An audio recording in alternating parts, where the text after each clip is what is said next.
Good evening, one and all. So today is our 285th uninterrupted Zoom webinar. So International Forum for Promoting Homeopathy welcomes one and all. So as usual, normally we are starting with the silent prayer. So there is a small change. So today we are starting with a beautiful video. I think it should be useful for homeopathic fraternity. So Abel, please.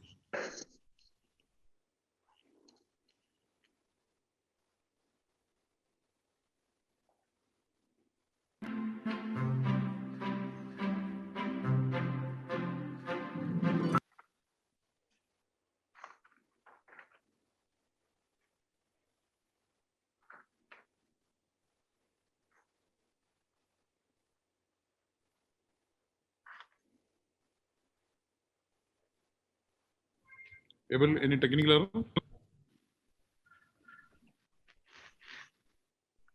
Abel, any technical error?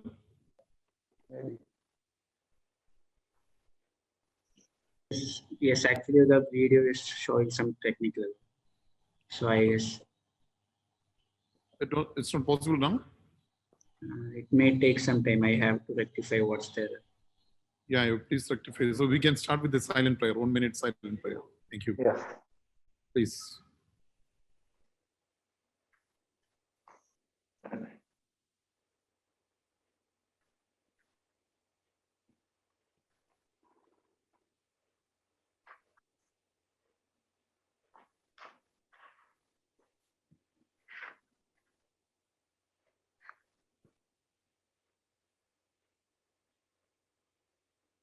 Yes. As I told, today is our 285th uninterrupted session. For the first 250 days, we were discussing the different subjects. But for the last 35 days, we are discussing on the same subject, what needs to be done to make homeopathy becomes #1 medicine in the world. So we have 3 panelists today. Each panelist have 10 minutes each. And after that, we are going for the question and answer session. And so I would like to call Dr. Padmapriya Nair from UK. She was born into a homeopathic family. Dr. Nair could not escape her genes. Being a third generation homeopath, she began her journey into the homeopathic world by accompanying her father to clinics at a very young age. The magical cures of various diseases in her father's consultation charmed her to pursue the homeopathic degree. Great, ma'am. Also, drawing wide medical knowledge from various eminent teachers across the globe. She has a great experience in treating a vast area of diseases, both physical and emotional. She has been practicing homeopathy since 2001, although was clinically assisting her father much earlier. That was really great experience, ma'am. She practiced her early street, Seven Oaks Clinic, and is now practicing from hometown in Kent, home in Kent. Her scheduled trips to India allow her to manage patients at her hometown in Mumbai. She has delivered seminars on various homeopathy subjects in India and multiple locations in UK. She has written a blog on mental health and articles for homeopathic journals. Thank you, ma'am. So I would like to welcome Dr. Padmapriya Nair. Ma'am, you can discuss. Thank you. Thank you very much. Hello, everybody. Very good morning, good afternoon, and good evening to all present here. And this topic today, so before I start, special thanks to Ifph for giving me another opportunity to share my views on this topic here today. So this topic is very, very important for me, and I personally relate a lot to this topic because, as said in the introduction, I was born into a homeopathic family and I was in Mumbai. It's the homeopathic hub in India. So I came here to England 10 years back, and I found England to be a very non-friendly atmosphere for any homeopaths. I was a homeopath with so much for homeopathic father, homeopathic patients, homeopathic teachers everywhere. And here the environment was not good. So this was the question which always haunted me day in and day out. Every day I used to discuss with my father, how can I do something so that homeopathy is #1 in this country?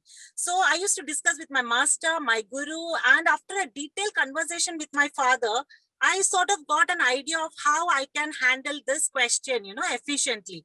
So for the next 8 or 9 minutes, I will try to precise the information that I had from my father. So let's put it this way, the football team of a country is being asked by the government authorities to go and participate in the Olympics and get the gold medal back home. So what is happening with us today is we homeopaths have been asked to go and, we are asking for that #1 position. We want that glory today. So it is, the scenario is the same. So how can we interpret what is the football team going to do? The football team may not focus on the golden cup. They may not focus on the victory, the glamour, the glory that they might achieve after winning. So all that the football team will do is will work with the abilities and the skills of each and every player. Each and every player will focus on his skills, his abilities, will sharpen his tools and weapons needed to hit that ball into the goal. Every player will work with his diet, his regime, his muscles, his tendons, everything needed to be victorious on that final day. Because on the final day, all that he has to do is to hit that ball to the goal. They are not going to sit in that field talking about the glory or the gold cup. So that the scenario is the same here with the homeopathic fraternity. When we talk about the football team, I think we as homeopaths should work as a homeopathic team. Now, what is a homeopathic team? It is the entire homeopathic fraternity. The homeopathic fraternity includes homeopathic physicians, the homeopathic students, the homeopathic teachers, and the most important, homeopathic pharmacists. And the very, very, very important is the homeopathic patients or the homeopathic lovers. So let me brief it. The homeopathic physicians have a very great role to play. Homeopathic physicians are in direct contact with the patients. So the homeopathic physicians are skilled. So we need to super skill. The homeopathic physician should sharpen his own tools and weapons. During the olden days, the king used to declare war and every soldier was expected to go and sharpen his own tools. You are supposed to go and tame and take care of your own camel or the horse or the elephant you will be taking to the war zone. Similarly, every homeopath should do all possible things to understand his own limitations, has to work on his own negative points or his own weakness, and has to sharpen his knowledge, because he has to give similimum to every patient. Every patient, if got the similimum, will get benefited from the homeopathic science, is definitely going to go out and tomorrow bring his family members. He can bring his relatives, he can bring his friends. So the homeopathic physician is in direct contact with the patients. More patients the homeopathic physician gets, the more escalated he will be. Imagine a situation wherein every town has got one super skilled, super rich, efficient homeopathic doctor who is the #1 choice for everyone in that surrounding. Every citizen in that community or that town is opting for that homeopathic doctor. So that itself is an escalation of our homeopathic science. Imagine a situation, every town, every city, every state, every country, all over the globe, there is one homeopathic doctor in every locality, which is easily approachable and 100% reliable for every citizen of that country, that place. So this is the major role that a homeopathic physician is doing. So he should take this as his responsibility to be more efficient. Second, he should start, we all do that, but homeopathic physician should also focus too much on knowledge sharing to the students. The students need clinical training by a clinician, so that he can be more efficient tomorrow in his own clinic. Third, the homeopathic physician has to start writing a lot about his own success stories, his own failures. The homeopathic students, the physicians should share his knowledge so that the others around will get benefited. The homeopathic doctors should work in collaboration with other homeopaths. Very, very important. We all have our failures. We need to shed our ego. We need to overcome our inhibition. We need to discuss discuss our good cases and failure cases with other homeopaths so that we can take their help to help the patient that is coming to us. Because at the end, we are helping the patient. That is what our main goal should be. And the most important thing is the homeopathic physician should work in collaboration and integration with other doctors, other allopathic doctors, the gynecologist or the dental special surgeons or orthopedic surgeon, whoever is there in your own vicinity. You should take out time to share your scope, your limitations, the power of your medicine to them so that they are aware. We always blame they are not giving us value. They don't give us value because they don't understand the value of our science. We homeopaths should play this role in enlightening them about our science. Secondly, we are talking about homeopathic students. Homeopathic students should come out with great confidence. We cannot sit down and complain saying that I don't have clinical knowledge to practice homeopathy, so I'm going out and I will be doing something else to earn a livelihood. No, homeopathic students should go out, catch hold of a mentor and get yourself clinically trained. Third is a homeopathic pharmacy. They are doing a great job, but they should invest more time, energy, and money into researchers. They should do more drug proving. They should start funding homeopathic colleges. They should start collaborating with each other and establish homeopathic hospitals. The homeopathic pharmacists should encourage the doctors to publish more homeopathic books. We need more data. We need more literature to grow and flourish our science. And the most important thing comes to the homeopath, the believers or the homeopathic lovers. I mean, they can be the mass media manager. They can do the publicity stunts for us. If you have benefited from homeopathic medicine, go and discuss it with your family. Go and bring more relatives or friends or your community to this homeopath who has treated you. They can actually do the social media management for us. If you have bureaucrats or policymakers or politicians who are benefited from the homeopathic science, they have to talk a lot about our science to boost our science to a higher level. So it is a collaborated effort of all these team members. We all have to work together, unanimously, harmoniously, diligently with each other and every day. This should be the paradigm in our brain that it is my social responsibility, my moral responsibility to do things from my end to uplift the homeopathic science. So if we all do this, we can definitely reach that success. See, here, what are we doing? We are asking for glorification. Give me that #1 position. Give me that gold medal. You are asking for glory. You are asking for empowerment. We can be empowered. So we have to be responsible for that empowerment. So we can do that. We all have the abilities to do that. All that we need to do is we have to sharpen our abilities and then we have to manifest this dream to reach to that #1 into reality. And this is very much possible. If we just sit down and complain, this is what I did when I came to this country. And my father said, you're complaining about the atmosphere, about the surrounding.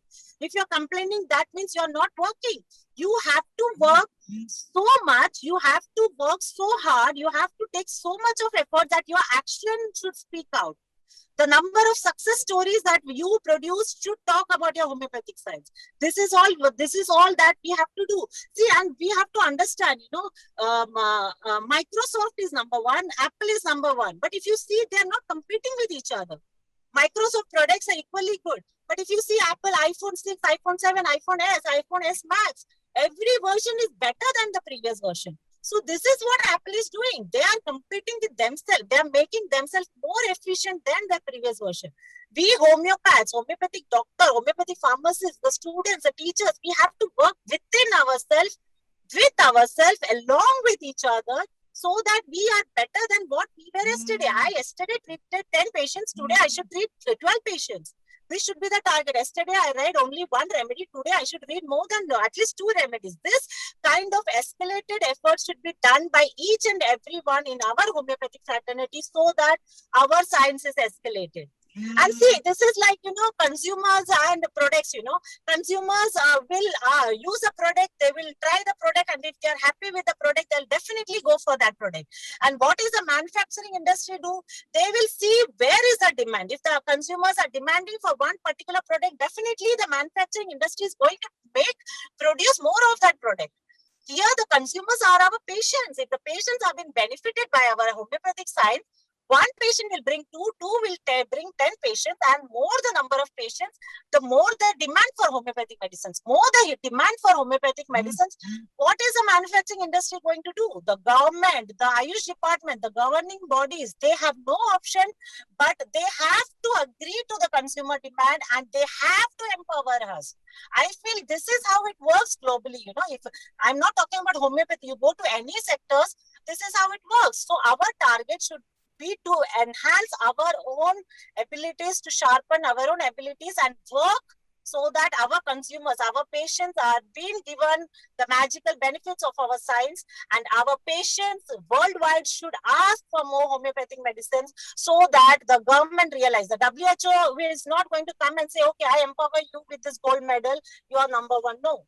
But yes, that will definitely happen if that is being asked for it. If you want to ask, I mean, if you are giving something, you will receive it, isn't it? This is the basic law of nature. The more you give, the more you get. So we homeopathic fraternity should start giving more to the patients, more benefits to the patients so that we get more. So I think this is, am I finishing with my time?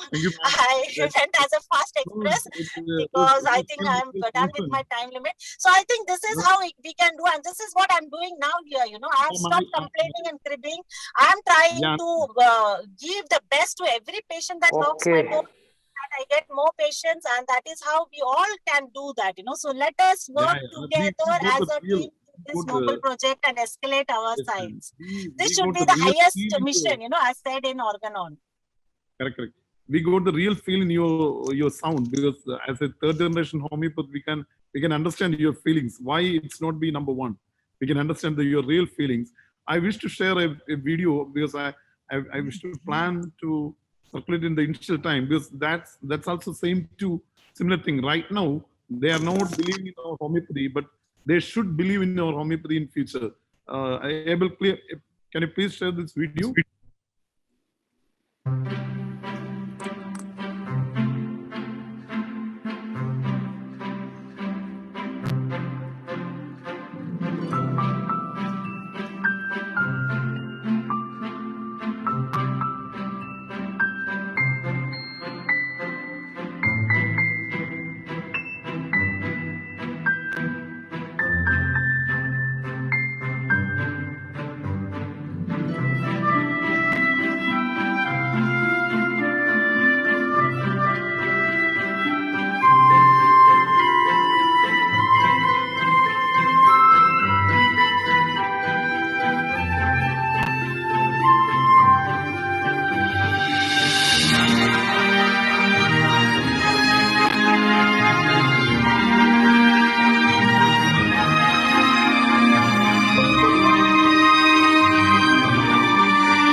Some technical error, right? Yes. All right. It's okay. So come back later. All right. Okay. So the first session, after the first very confident session from Dr. Priya Nair, I'm moving to another second panelist, Dr. S. Gobinathan from India. He has completed his BSc and BHMS and MD in homeopathy, FET from Thailand. Graduation was from GHMC Calicut. Post-graduation was from GHMC Government Homeopathy Medical College in Trivandrum. 35 years professional experience, of which 32 years in central service in CCRH. That was great. So we would like to expect more comments from CCRH and all during that pandemic time and all. Joined in service in 1987 at Central Research Institute of Homeopathy at Kottayam. Got WHO fellowship in 2003 in Thailand, FETP, specialty in psychiatry. Great. Published more than 15 scientific papers in clinic studies, series of CCRH, IJRH, etc. Participated in more than 100 national and international seminars as participant, faculty, and panelist. Retired in 2018 as professor and head of the Department of Psychiatry, scientist number 4, National Homeopathic Research Institute in Mental Health, Kottayam. So I would like to welcome Dr. S. Gobinathan. So you can. you can discuss it. Thank you. Yeah. Good morning, good afternoon, and good evening to all. Hello, can you see me? Yeah. Yes. Yes. Okay. Can you hear me? Of course. Oh, okay. So I can see some familiar faces. Dr. Manoj, Hubert. Okay. See, this is my first meeting in Ifph. Thank you for the invitation. So I am not going to waste any time. So this topic, that is what needs to be done to make homeopathy #1 medicine in the world. This is an important topic. So today we know that during this pandemic, homeopathy is kept aside by the WHO, the other governments in India, the central government, and also state government. Now only the court verdict has come in favor of homeopathy. Anyway, this topic is very relevant in this context. So actually, I want to focus 3 areas to improve the homeopathy to become the #1 in the world. One is homeopathic education. There should be a drastic change and improvement in the homeopathic education system. And second one is good clinical practice. And third point is research. These are the 3 points I want to focus. So why I said about homeopathic education, I had the opportunity to visit so many colleges in India. So I had the opportunity to meet so many students. I had the opportunity to take classes, particularly in clinical classes in clinical medicine as well as clinical psychiatry. So thousands of students I met during my curriculum. So these students are coming from different colleges, from Kottayam, from Ernakulam, from Calicut, from other colleges, like that. So I met so many students, undergraduate and postgraduate students. So what I have felt that they have lack of confidence. Why they have this lack of confidence? Actually, this is developed from the way of our education. You know, most of the candidates joining for BHMS are female candidates. These are not girls. More than 60% are females. So after completing the course, majority of them are going for some other job. Majority of them are not practicing. Majority of them go for some other course and doing some other work. Like that, this is the actual thing happening. So it is because of the lack of confidence they get from the colleges. You know why? The clinical medicine or the practice of medicine and the actual practice has no relationship. One important drawback in our education system is that lack of a proper clinical orientations to the students. Clinical orientation. We are always talking about symptoms, medicine. Of course, all these are very, very important. At the same time, this clinical medicine is taught not properly. They are not getting proper clinical orientation. Clinical training is very poor. This is because of the state of our hospitals and colleges or collegiate hospitals. So among the clinical medicine, this symptopathology or pathogenesis of the symptom is not properly taught. So instead of that, so we are running after, the evolution of symptom from the forefathers or from 3 or 4 before 3 or 4 generations like that.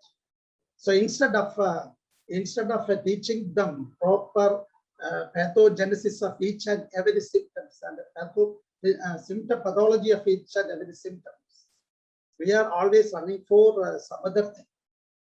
So the clinical orientation is very poor. The study of pathology is very poor. So we should focus on a problem-oriented clinical study. So that is very, very important. For example, I will say one example that the patient is coming from a leg edema, that is pedal edema. 3 patients are coming from. One is having a renal pathology, other is having a hepatopathology, other is having some cardiac pathology.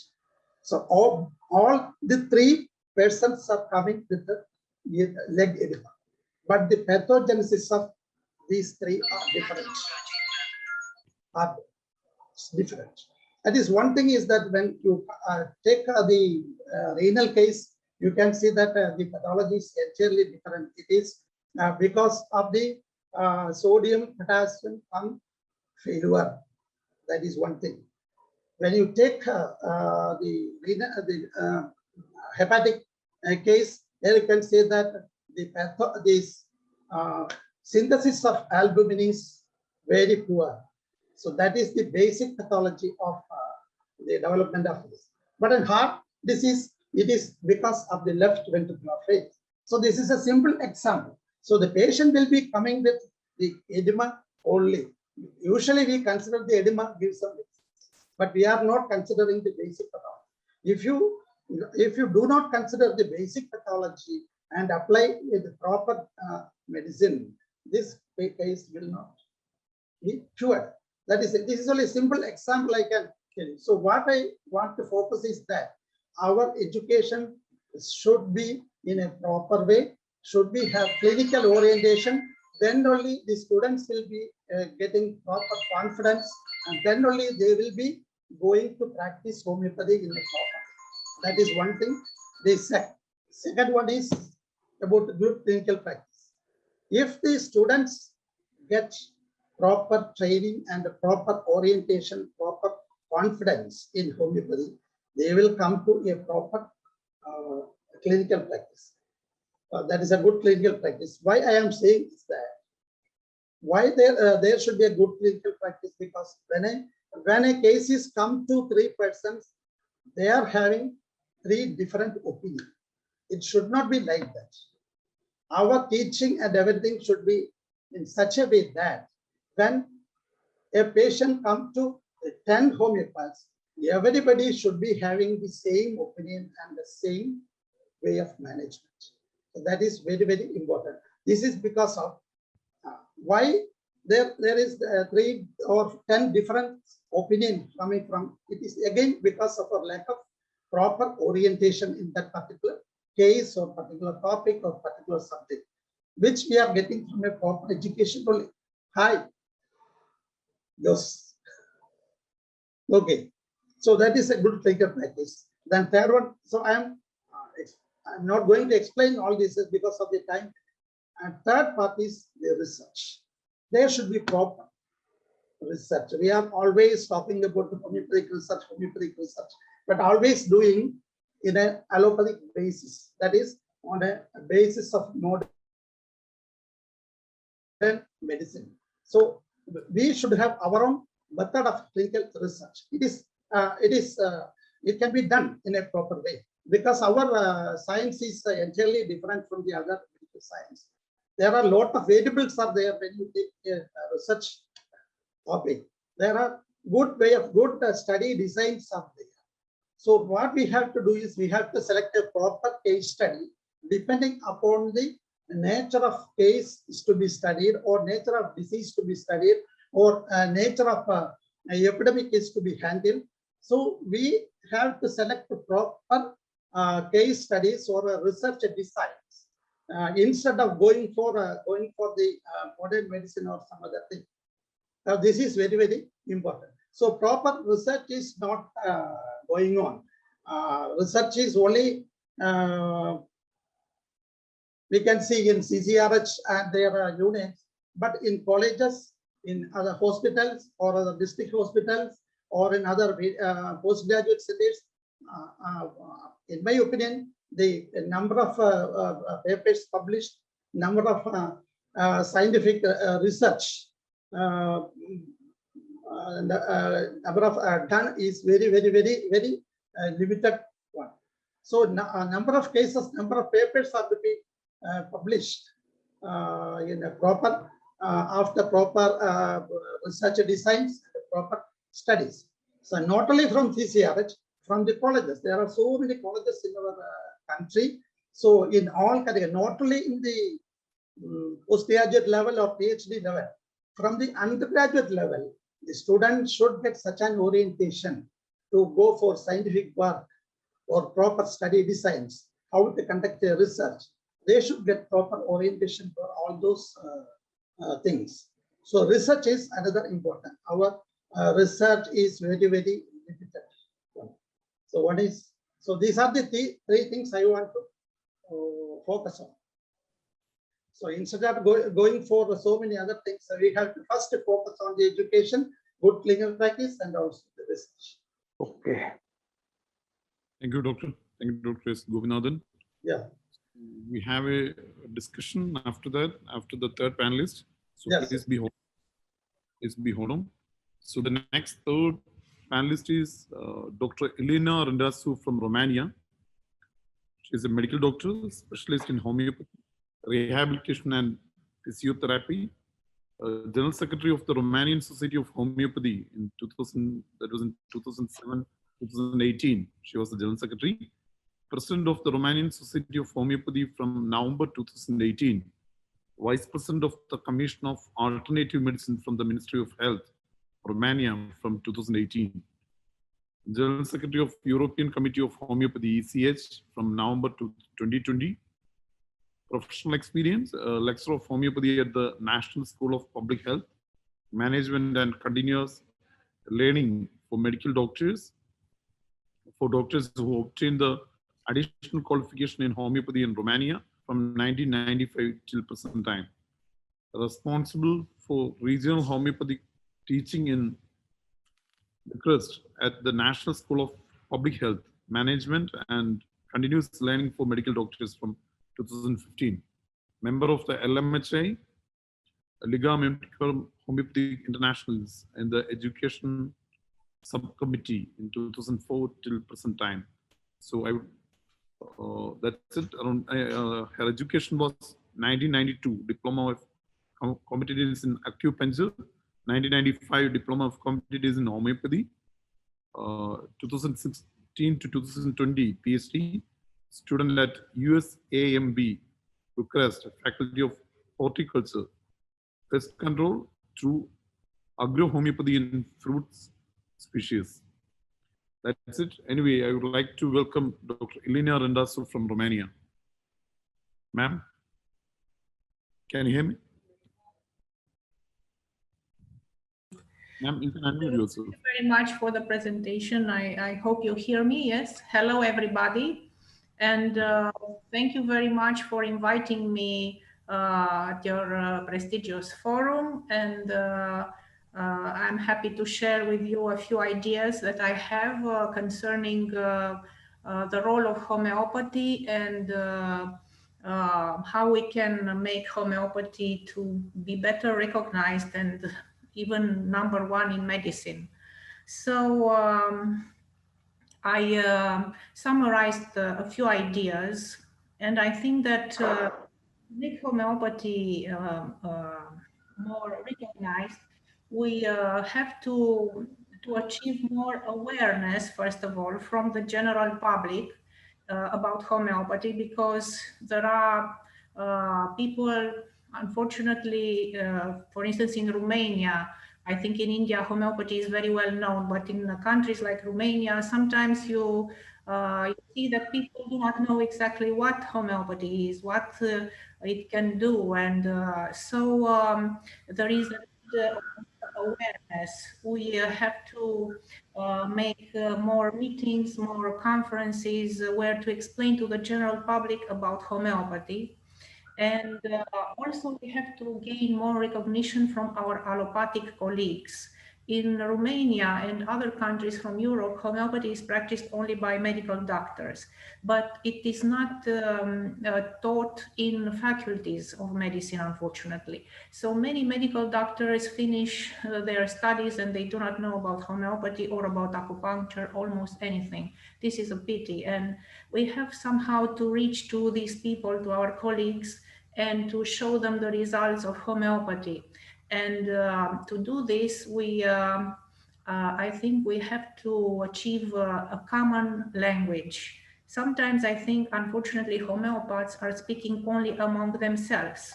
So we have our way of speaking about the homeopathic philosophy, about materia medica, about cases that we have.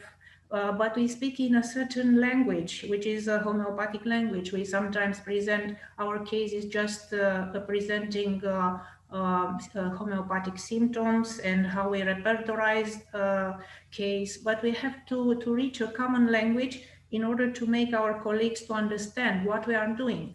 So in a way, maybe we have to get closer to their own way of presenting cases, putting our own knowledge as an extra knowledge, but we have to convince them using their own language, and then to make them understand what we do more than they do, and make them want to understand and learn more in a way more to do also what we are doing. Then we have the topic of research, which was presented also by the other speakers here. And I think research is very important, because if we want something like a common language with the allopathic doctors, and they are the majority, yes, they represent the academic so-called medicine, we have to convince them that there is research, there is valuable research performed about homeopathy, and we have to present this research in publications which are recognized as very good publications. There is a lot of research in homeopathy, but I think there is even more a need to do research.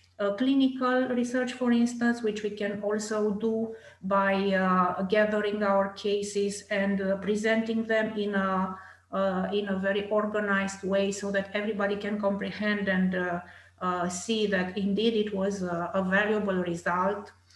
So we have to present also the paraclinical data to see what was before the treatment and what we achieved by treating our patients with homeopathy. But also there is fundamental research, which is also important, and we should encourage such research and publish it. And not, I mean, the researchers are publishing this, but we have to share this information with our colleagues so that it is more well known. For instance, there is a lot of research about homeopathic remedies.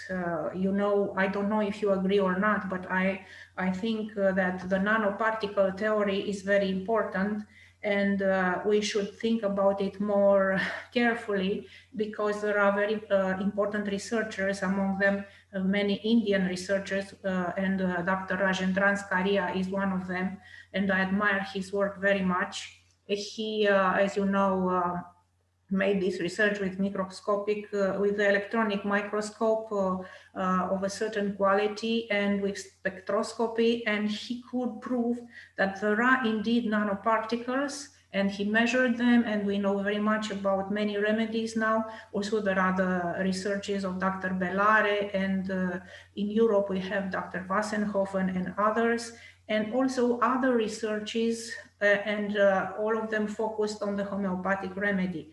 So it is very important to show to the world that homeopathy is not just pure water. Some people think that it's only water. This is a big mistake, and we can correct it by now, not only by showing the results of the treatments, but we can also show that there is very solid research and it should be respected and taken into consideration. Then what we have to have in mind is that we have always to study more. We have to have a very serious and solid education with high standard education. In the faculties or in a post-university graduation system like in Romania, where people in a number of years learn certain things and then they go to practice, but it is not sufficient to have only the faculty studies. You have to always study and to want more, to know more, to go to conferences, congresses, and share experience with your colleagues. Another important issue which I take into consideration is to think about unity. I mean, there are, as you know, many schools of homeopathy, and sometimes they are quite different because not everybody is studying according to classical homeopathy, which is a pity in my opinion, but still we have to respect the point of views of our colleagues who are studying, for instance, in a pluralistic way, because they also have some results, and little by little maybe they will understand that it is much better for the results to find the simillimum. But until then, we have to cooperate, to have a certain unity in diversity, and not to quarrel among ourselves, because quarreling will lead only to problems. But we have to find something which unites us. We have to look for what unites us, and in front of the allopathic world to be together, and only among ourselves maybe to have some discussions to convince that what others are doing is not always the best.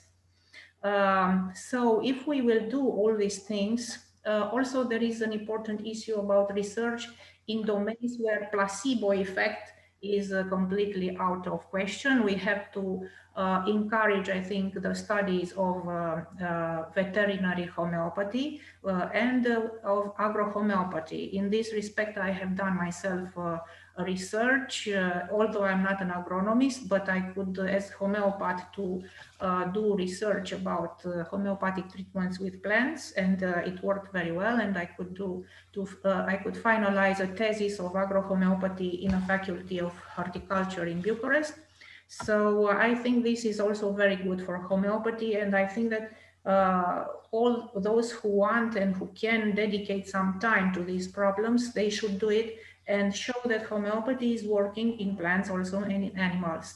And the conclusion is that we have to follow the words of Hahnemann, dare to be wise. And so we have to be wise and to be bold, to know that homeopathy is really great, is really very good. And if we trust in ourselves and we follow these ideas and also some other ideas of our colleagues, which they presented in this meeting, I'm sure that we could make homeopathy to be #1. But of course, there is still a lot of work to be performed. This is Thank you. Thank you, Doctor. Thank you, Doctor. Thanks for your nice presentation. So, dare to speak. That's what's your final confirmation. So, I would like to invite Dr. C.J. Varghese as Dr. Ilenia Rindasu speech. She told about that. She was discussing about that the double-blind study or the nanoparticles study regarding the homeopathy. So I would like to invite Dr. C.J. Varghese regarding what is your opinion about this, Doctor? Thank you, Firoz. It was really an unexpected invitation to speak at this very esteemed forum. Regarding the nano studies, I have got an entirely different opinion, and I don't know how much it will be appreciated or assimilated by the audience. Or what I want to tell is that we have made an understanding that by projecting our achievements in the field of nano studies, we claim that our medicine medicine or our homeopathic system of treatment is scientific. I would like to invite all of your attention to the latest thinking process where we as homeopaths are not expected to consider any science as scientific or science unless it is taking into consideration the most important component of a human unit or human being, that is mind. So our medicine is, as we all know, dynamic. Our medical system is dynamic. Our subject of study or the clients who approach us for getting relief, they are all dynamic individuals. From these dynamic individuals, we cannot separate body and mind. They are all working together. And any scientific approach which negate or does not take into consideration the dynamic mind is not scientific. Therefore, homeopathy is scientific because homeopathy cannot discard the most important component of mental aspects. Even though we will say that homeopathy considers the mind of an individual, but that is not enough. Our whole understanding of a human being in health, human being in disease condition, and even when he is cured, we have to consider that thing. I am sorry that I couldn't fully hear, because Feroz asked me to talk about this nano studies or nano science in the case of homeopathy. I talked about this much, and this is my view. I do not know how far or how many will appreciate my stand. Thank you. Okay. Yes, my question yeah, especially the third generation homeopath right now. So, Dr. Padmapriya, what is your opinion about that CJ Varghese talk? His mind is, yeah. Tell me, doctor. Yes. See, I mean, I believe you are not a homeopath, you're a homeopathic lover. But if you are aware of the literatures of homeopathy, every book, every author has given prime importance to the section known as mind. Because what you are is nothing but what your mind is. As you said, is very correct. I am not a homeopathic doctor, but I am a core fan of homeopathy. But the point is that, ma'am, right now, as you said, from our master said, and you must know because you're the third generation homeopath. As mind is more important in homeopath, then why we are behind go to the nanoparticle theory or double blind theory, or we are going to something others? That's what my question. See, the mind and dynamic, these are the two core words. You know, our science is a dynamic science. Our science is working on the principle of vital force. Vital force is the dynamic mechanism that is happening inside us. Okay, so all over the world, all over the medical faculties or the scientific faculties is trying to see where is the vital force, where is life. You say in Indian language, you say Atma or the soul, you know. So where is that dynamic vital energy inside a body? What is the difference between a living man and a dead man? You can see the same organs. If you do the postmortem and you dissect the body, you see the same organs inside the body. But what is missing? That vital energy is no more in that dead body.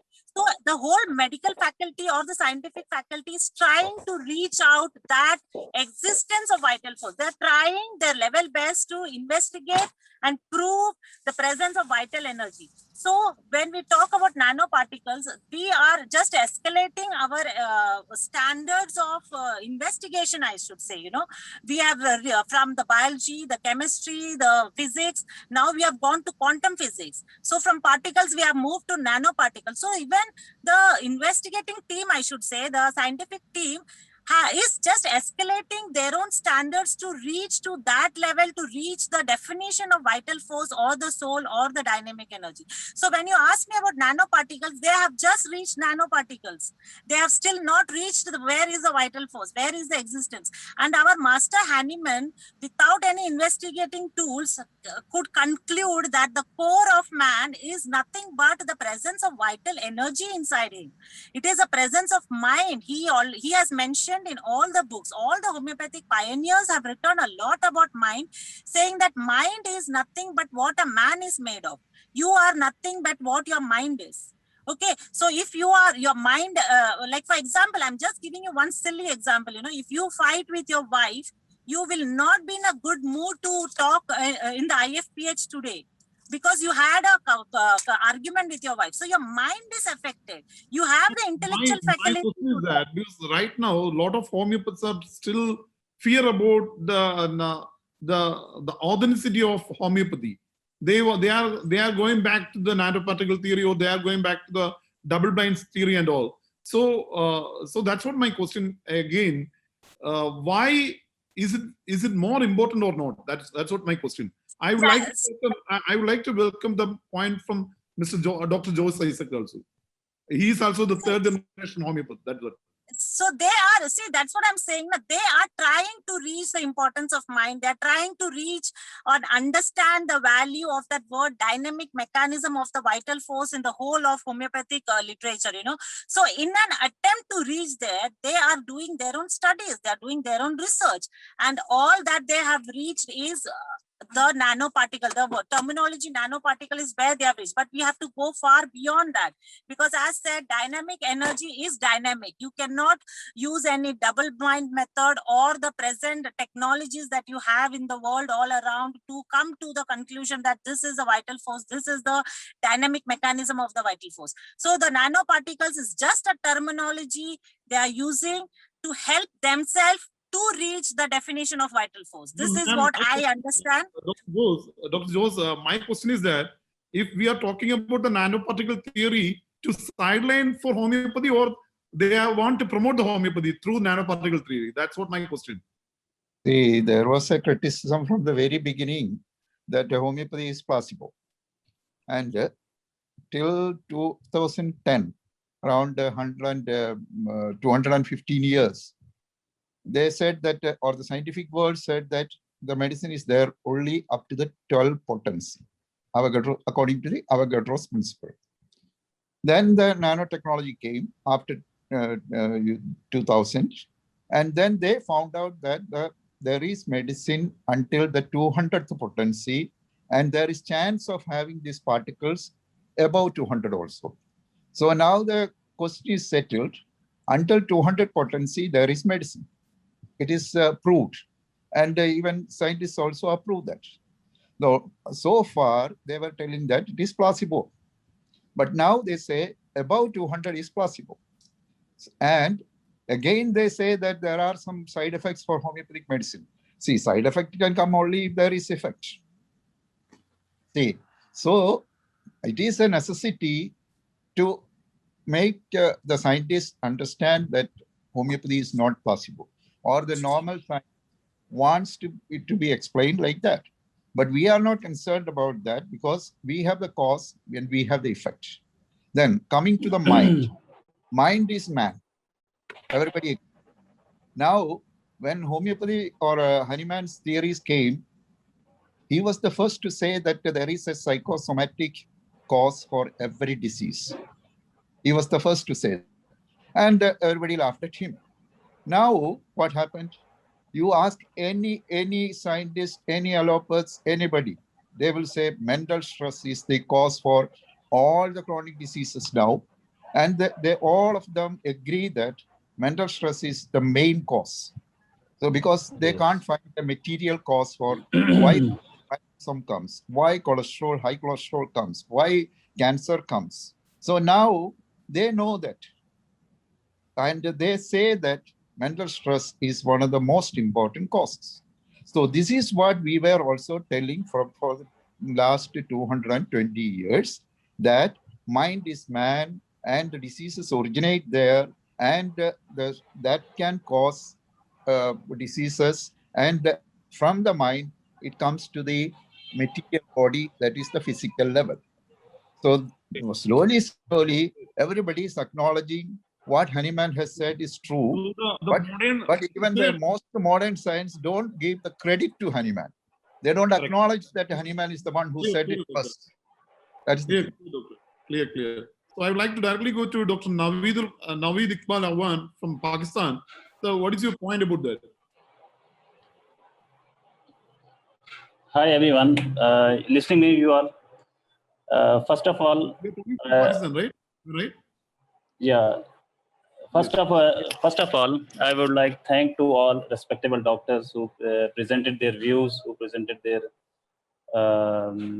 knowledge here, and I am thankful to all of them. It's no doubt, mind is the main thing in the psychology of man, and it is the point. It is the organ where the disease originates. I appreciate all the doctors who raise their points in the favor of the mind psychology. Nanotechnology and all the other technologies were there only to prove that what is the homeopathy. We use the potencies, we use the medicine. Are they are only water? Or they contain something in these dilutions? So if these are the dilutions, these are the only water, then how they are working over the humans? This is the point which we should have to think over it. How they are working over the plant. So these are the other things which are contradicting to the great honeymans. Okay, so I just only conclude here that the mind is the main thing. Mind is the main thing, and these are the other technologies like nanotechnologies and some other technologies. Just they work here, and they nothing. So I, in my point of view, reject all these technologies. These are the nothings. Thank you. Thank you. I would like to go to Dr. Sridhar Group. Doctor Sridhar Group, sir. So your point. Dr. Sridhar Group? Yes, yes. Yeah. Yeah, Dr. Manoj, you can say. Come. Yes. I think he can talk, then I shall follow. No, he is not there. Some network issue. Okay, thank you. Thank you. Audible? Yeah. Tell me, sir. Thank you very much for the opportunity. I thank Dr. Patnapriya, Dr. Gobinathan, and Dr. Jelena for that. Dr. Patnapriya said that about skill, knowledge, but I add one more, that the attitude is also most important. Then all other points I noted, but Dr. Gobinathan was telling about the education, practice, and research. He was a well-known doctor in research. We are together for 12 years. So what he said, everything was exactly correct. Then Dr. Elena was telling about the unity. Every day we are telling about the unity, and she was telling about the plants and the animals regarding the research. That is also correct. Thank you very much for everyone for their contribution, and I thank you one and all. Thank you very much. Thank you, doctor. Thank you, doctor. Dr. Manoj, come. Okay, thank you. I think that Dr. Patnapriya said as a teamwork is very important. I think that is a novel suggestion for this forum. We must all work together without a participation of everybody. It is not possible. Then another thing she mentioned about the writings. How Hahnemann give publicities to homeopathy through his writings, his articles. So that is a very important thing. We all have the potentials. So we must always use that opportunity widely. So it's an important, a very good suggestion from Dr. Patnapriya. Then she told about the inhibition of the physicians. That's a very, very important thing. Everybody is very, very expert, at least in a few cases, but they are very reluctant. They have a negative attitude and negative tactics. They are very inhibited. That's a very, very important thing. Then another thing, I think the Central Council of Homeopathy is often taking a wrong stand, that giving not allowing our pharmacies to give publicities. At the same, the allopathic pharmacies and the Ayurvedic pharmacies are giving a lot of publicities with the hoardings and publicities in channels. Everybody knows that the soap is good for this AC is good for coronavirus. It can kill. So many, but nobody is taking even a single step against them. But these our fellows, they first took against the giving advertisements without doing nothing for homeopathy. That's a very, very, very sorry thing to say. Then I think Dr. Govind sir said the clinical orientation is lacking. That's a very important thing. And same opinion, it is, I think it is not possible because it's a great science. So it is quite natural to have with a wide philosophy. We know that the Ayurveda, they have different schools. It was from Dakshan to Ashini Deva, then to Atrayadi, Atraya Munis. So many branches are there. Their proponents are different according to different samhidas. Every medicine you can see, the textbook, the Ashtanga Hridayam or the Rasayanams or the Semula Aristam. According to textbook, they are different. So it's quite natural to have different schools and different methods. So we don't have to oppose them, and we cannot expect to have a uniform opinion in that, especially when we consider this an art. No doubt about that. Then about the last one, the Selena, we know that they are the land of perfect and the gymnastics, Nadia Comaneci, so they can achieve the perfect in homeopathy too. They are very intelligent, very potential people they can have. But what is lacking is, as she said, that don't have the proper education. Definitely, the Ifph can help you a lot, I think. The clinical data, the fundamental researches. We all know what happened in homeopathy, what we are using today. All as a result of the works of the Europes. They all work together for the various schools of philosophies. Proving are there. Prover schools, a lot of provers are in the Bulgaria, Romania, then the France, Europe, everywhere is there. What they have done is very commendable job. I think they can repeat the same, and again they can definitely achieve the perfect 10 of Nadia Comaneci. They can be very specialized in the sports medicine, I think. We know that Rostock, the astonishing, so many medicines are for there. Thank you, Dr. Manoj. Say very good suggestions always. Thank you for giving an opportunity. Thank you. Thank you. Thank you, Dr. Manoj. And I'm going to like to call Dr. Hubert. Hello, good evening. Yes, today, why we are giving much importance to mind? That is one of the question.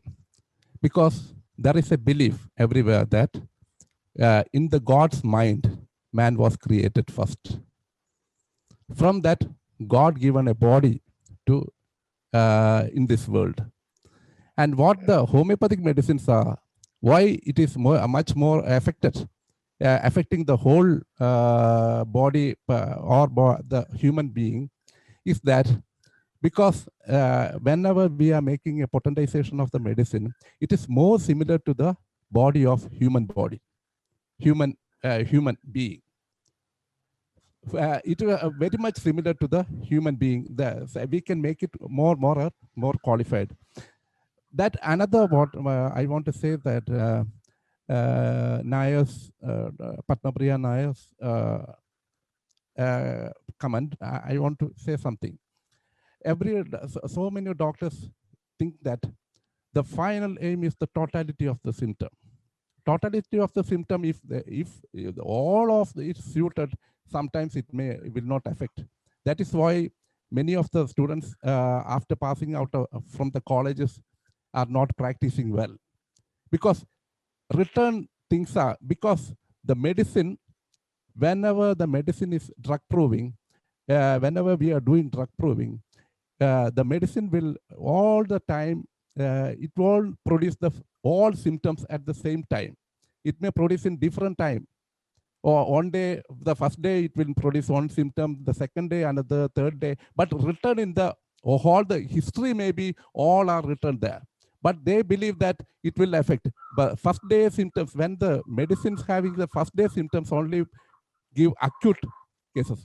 What we want to say is Dr. Gopinath said, all are right. Because we have to know, whenever seeing a patient, we have to understand the patient is first by seeing the patient, the appearance. And what is he? Just we want to understand from the appearance. That is morphological studies must be, it called morphological studies. From the appearance, we should go through the symptoms and we should define it. Then only this type of 3 cases, he showed that 3 cases are there, but understanding the thing from the appearance, we should understand. Then only we should fully understand. After that only we should think about the medicine. But most of the doctors I know that They are, whenever seeing a patient, they are connecting with the medicine. That is wrong. Only completing the diagnosis of the case. Diagnosis means homeopathic diagnosis only, then only we should go to the medicine. That is the thing what I want to say. Thank you. Okay. Thank you, Doctor. Dr. Shaji Kudiar. So why mind is more important, Dr. Shaji? Thank you. Thank you for the opportunity. And it is not only the mind and the vital force as a dynamic components that is very important in the creation and maintenance of a living phenomena need to be considered and given priority. Because So, I wish to know one more thing is that what is your difference of opinion about Dr. CJ's speak? CJ subject. CJ Varghese subject. What is that? Is there any difference of opinion about Dr. CJ Varghese subject? What is that? What do you mean by? There are a lot of things I want you to mean. As CJ said, no. As CJ said, the mind is very important, and your point is also same. Then why? What is the difference? Is there any difference? You know, the differences, I think that we have to a different topic we don't incorporate here, I think, because I don't incorporate here. So here come to the discussion today. Few things I need to bring to the attention of the audience is we need to understand the functioning of a living phenomena, where we need to incorporate the relation between the dynamic components and the physical plane, which is not happening in the current medical scenario. We are unable to understand, or we have inability to understand, and we are not at all looking into the relation between the dynamic components and the physical plane is a big problem in the medical science today regarding the research. Then another thing is how matter and energy are interconnected.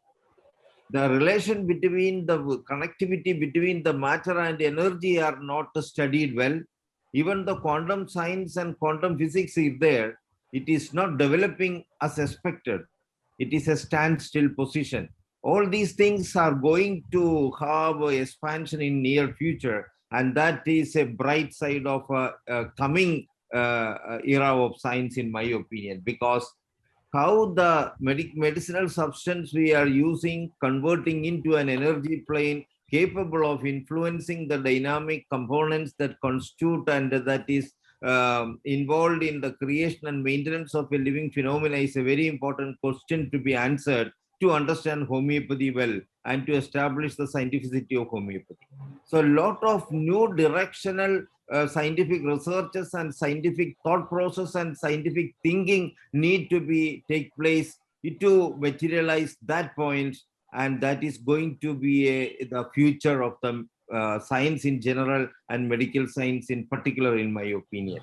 Then regarding one point raised by Dr. Gobinathan regarding lack of uniformity in the practice of homeopathic doctors, I wish to make the statement that homeopathy is not only patient specific, it is also doctor specific.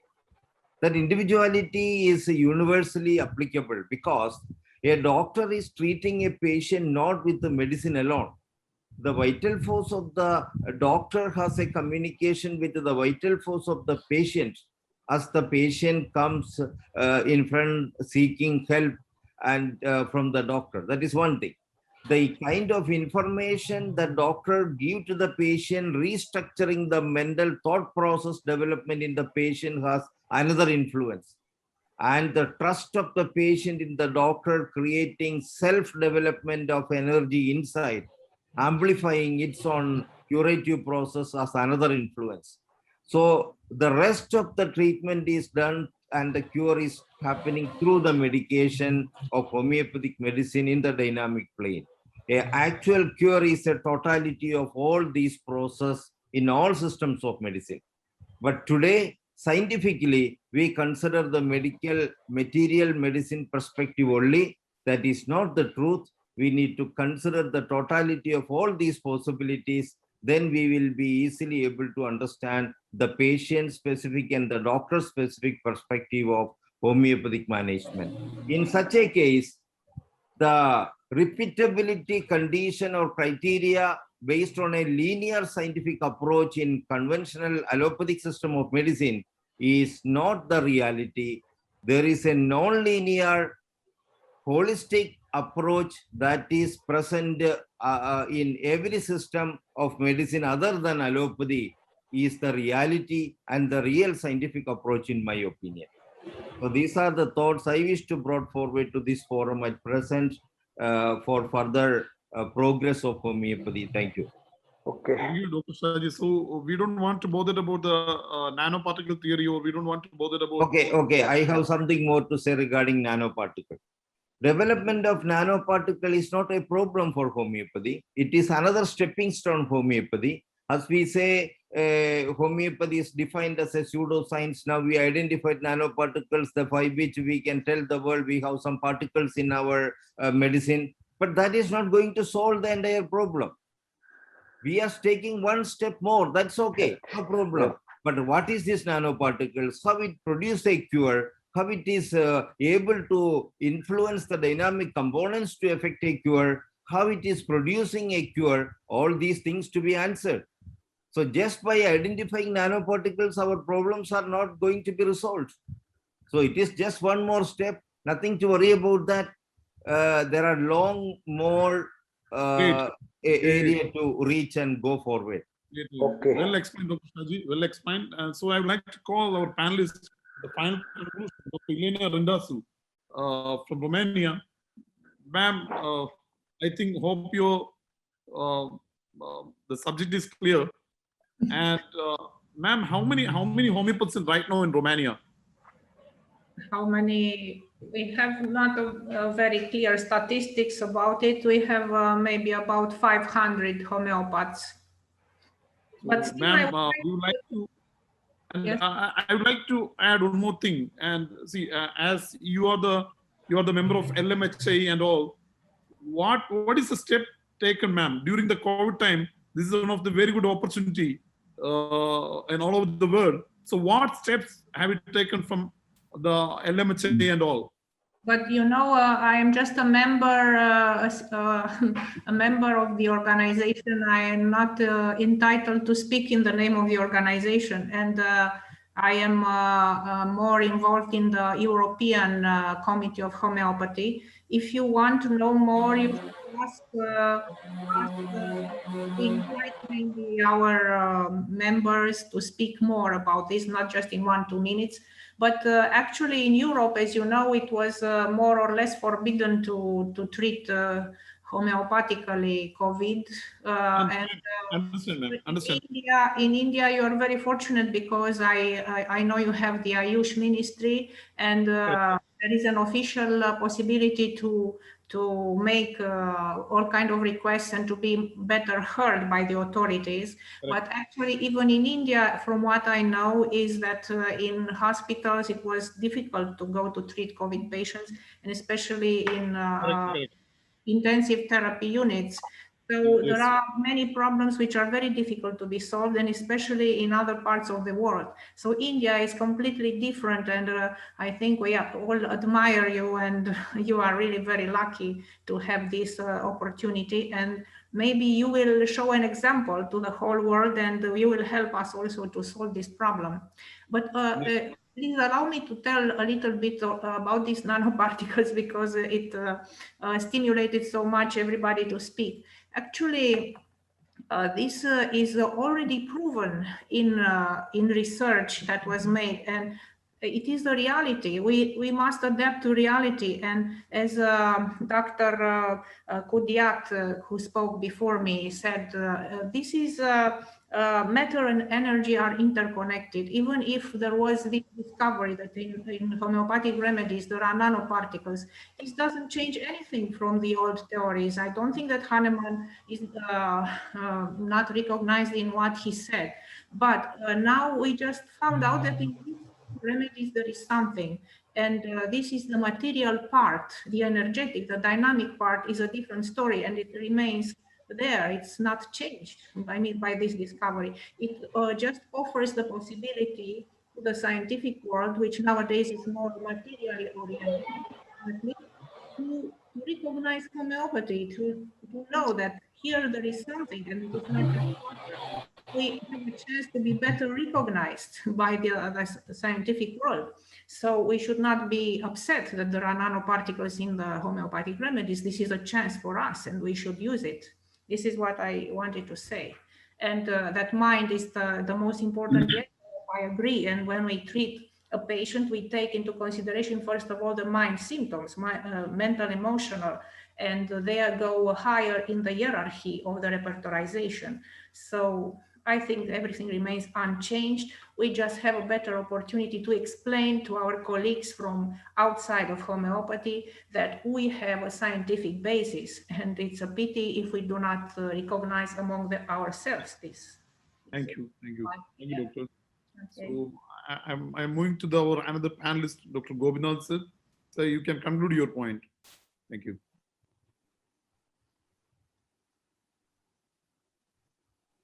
You can unmute yourself. Please unmute, doctor. Please unmute. Okay. Can you hear me? Yes. Yes.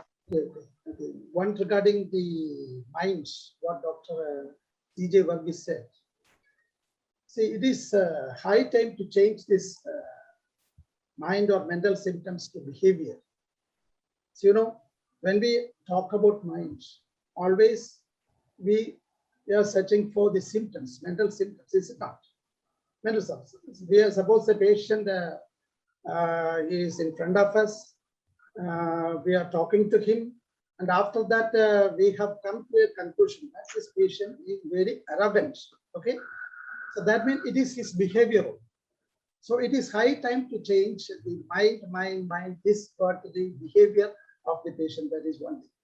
So mind is very, very important, but we cannot allocate where is mind, where it is situated, whether it is in the brain, whether it is in the heart or in the lungs or in the liver or where we cannot locate. So the best terminology we can use it instead of mind is the behavior. That is one thing. But this mind and the nanotechnology has no relationship, I can say. That is another thing, another part, to find out the medicinal particles, whether it is a placebo or actually contained. That is one. Then another point is regarding the Dr. HUBERT said, regarding the approach of the physician to a particular patient. I am talking about the same patient. If a particular patient comes to me or goes to Dr. Shaji Kudiyat or goes to Dr. Yosai, and when we take the case and prescribe the medicine, we should come to the same medications. That is my point, what I have said. Same medication.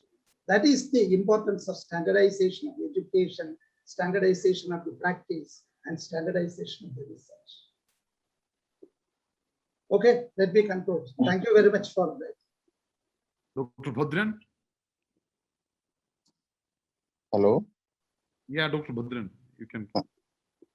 Thank you for the chance given me to comment in this regard. Somebody has commented that belief in homeopathy in students is poor. That's not because homeopathy is difficult to understand or difficult to treat, but they have been perceived or not tried to understand what is homeopathy and study homeopathy well. Reading books and asking doubts in case of study of mathematics and philosophy, organ of medicine, etc. are inevitable to get a good idea of what is homeopathy. I don't think that education of homeopathy is poor. In earlier days, there were no clinical orientation with the study of philosophy and mathematics, and with pathology also. During my studies, none of my teachers dared to practice homeopathy because majority of them was not confident, I think, to practice homeopathy. But their teachings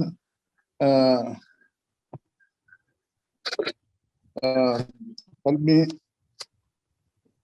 a lot to gain knowledge on what is homeopathy and how homeopathy should be practiced.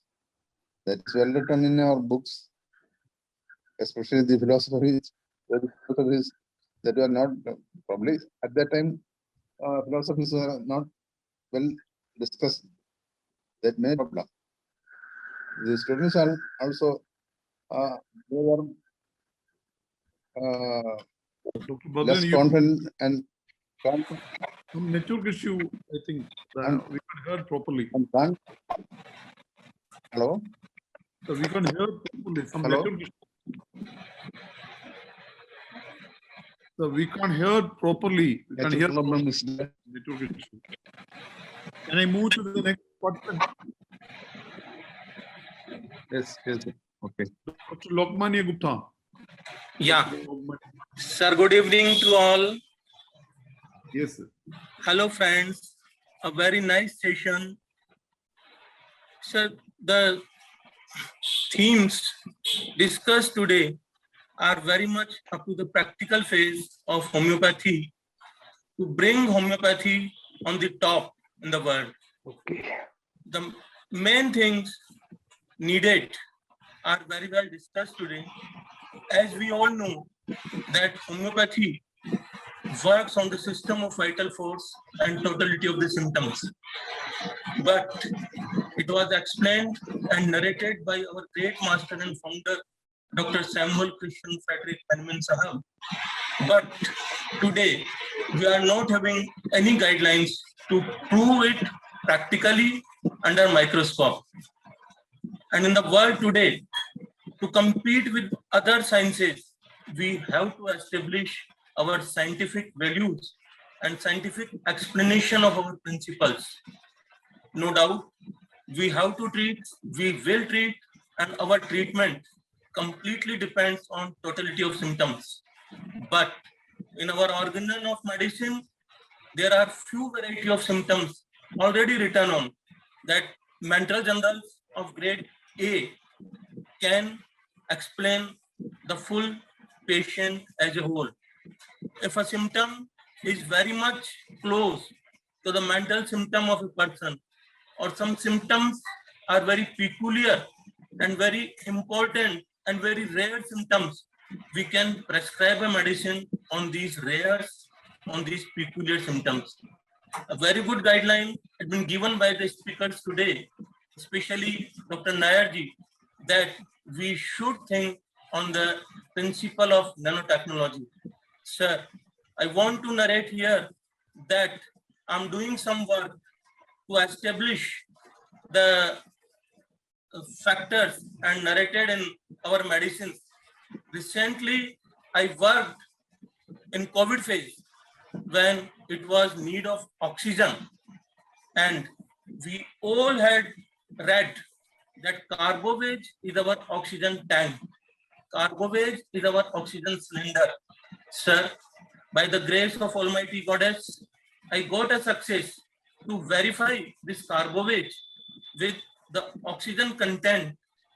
If given to the patient, I am having an oxygen concentration testing kit with me.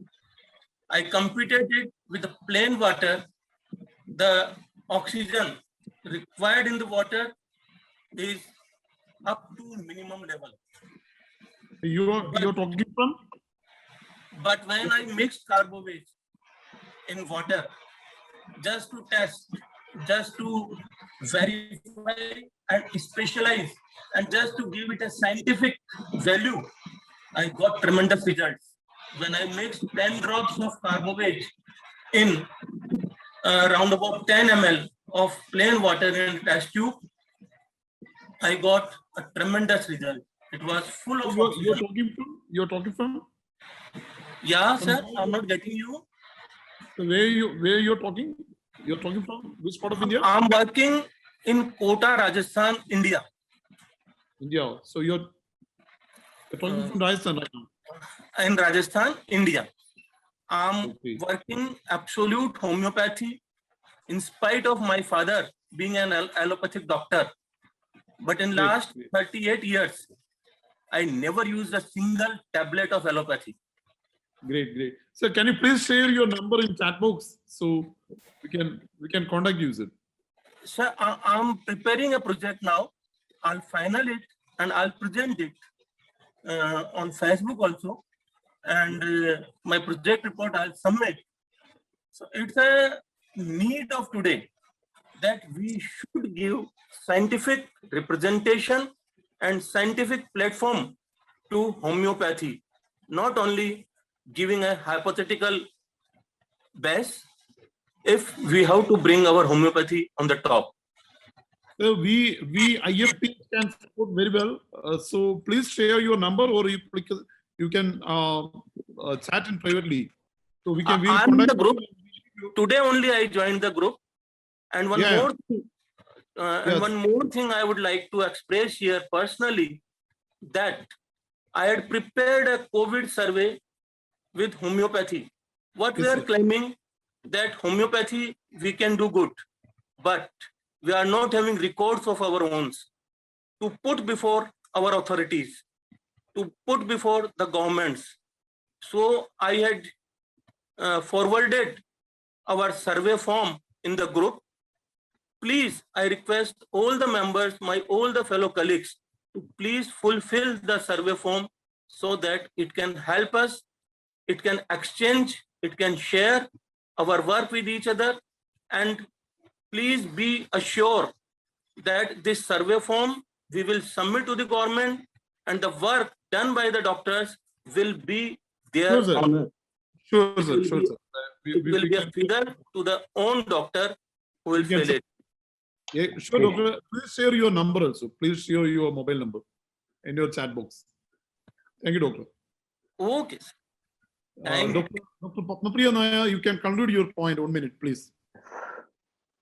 Dr. That was a lovely discussion, from discussing about reaching #1 position, we reached to the totality of the symptoms and the importance of the mind, and finally nanoparticles. So yes, coming to my topic, I would again re-emphasize on the same thing. We should work as a team. Now we talk about the totality of the symptoms. We have to say we need a set of symptoms which is known as the totality of the symptoms to reach the right medicine.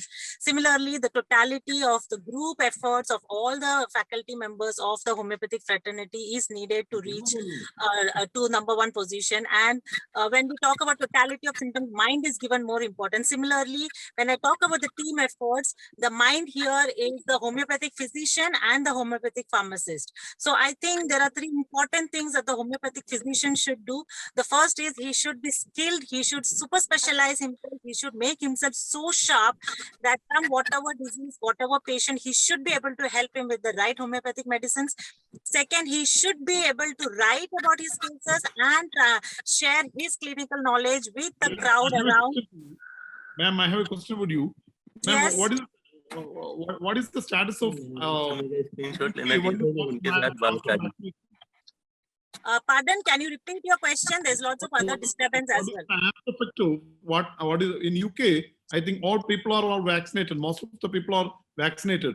What is the status of after vaccination effect? See, yeah, you can complete your question. Any reactions or something like that?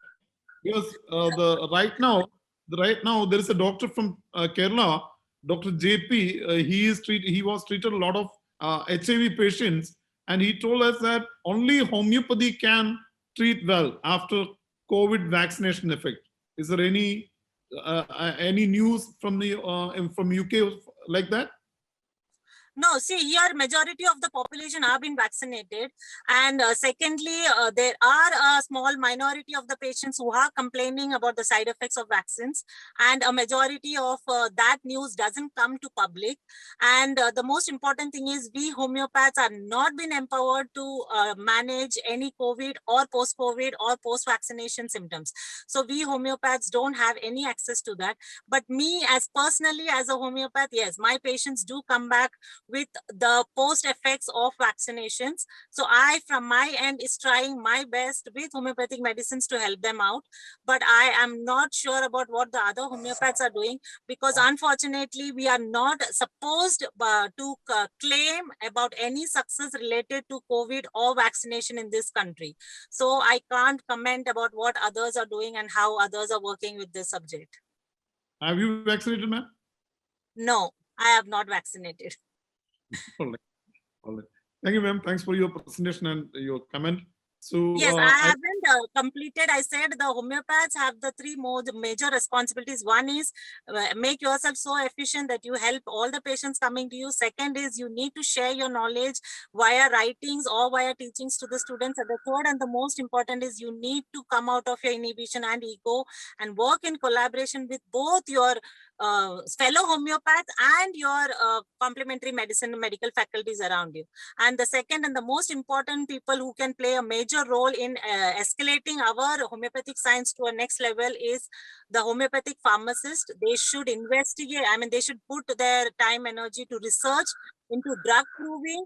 And the most important is they should help establish hospitals and more homeopathic colleges and support the homeopathic physicians, to publish books. I think this is what I can conclude. Thank you very much for giving me this opportunity. Thank you, ma'am. Thank you. So I'm moving to the vote of thanks section. So I'm calling to Dr. J. Ong from Malaysia. Dr. J. Ong from Malaysia. So you can unmute from yourself and please switch on your video also. You can conclude the vote of thanks section. You can come forward. Yeah. The sound is very soft. I cannot hear you properly. And the host don't allow me to put on my video, so you cannot see me too. Now you can. Hello? Yes, sir. Yes, sir. We can see you. Yeah. So sorry, just now I cannot hear you because the line was very bad. So how is the session today and what change need to be done? How is the session today and what change need to be done for IFPH platform? And you can say vote of thanks and your comment.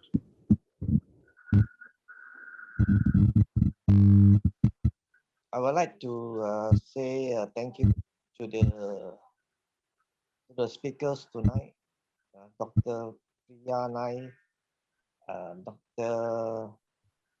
Elena, is it? Then the other speaker is I couldn't get the name just now because my internet was not very so good. Dr. S. Gopi, Dr. S. Gopi, Dr. Pamapriya, and Dr. Ileana Dasu. I think there was a lot of discussion, but I feel that we should write down the important points of the discussion. This is very good discussion about how to really make homeopathy number one, how to improve it. And I think the last session, the IFPH community should save it and record it now because it is part of the strength, the weakness, and the challenge, the opportunity and the threat. So certain things that we have find where we are in the weakness stage, we have to find the solution to it. So maybe this is discussion will bring us together. We have some ideas of how to overcome our weakness and how to make use of the opportunity, and also how to neutralize the threat. So this has been a very good discussion, and also I thanks the moderator of the IFPH for having a good session every night. Thank you very much, everybody, and thank you for all the participants. Thank you, Dr. Bobling from Malaysia. In Malaysia, it's too late, the time zone. So anyway, I would like to wind up today's session. Thank you.